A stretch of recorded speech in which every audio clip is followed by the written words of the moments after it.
dyan. As long as you have your family safe, definition of perfect home, as long as you're aligned with God, and nag-lead ka sa pamilya mo na naaayon sa Kanya, and being tao lang naman tayo to whatever happens, di ba? Punta. Whatever happens to you, as long as you learn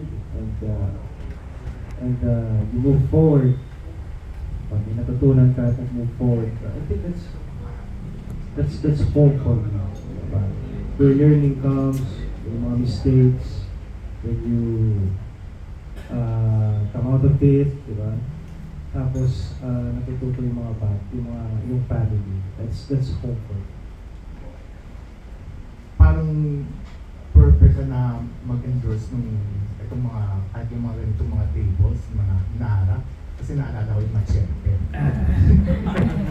Hinubog tayo.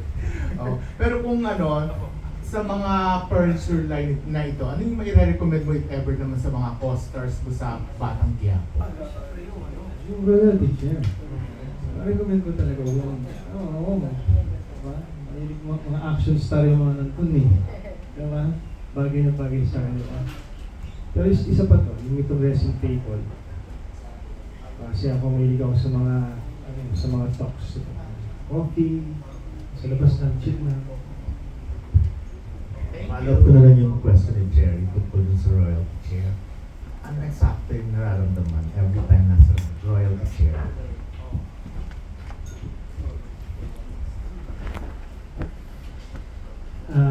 Nasabi ko na kanina pero gusto ko pang pagnilayan ngayon.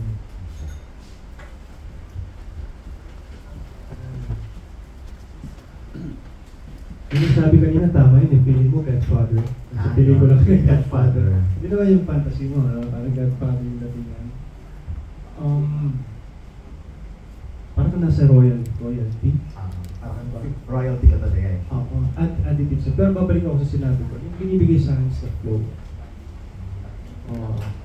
Pag nakaupo ka, you can stay there for a long time.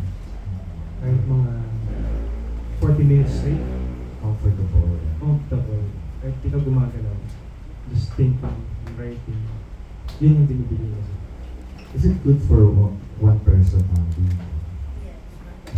So hindi pwedeng may kandong. Ito pwede. Kasi matibay naman siya, di ba?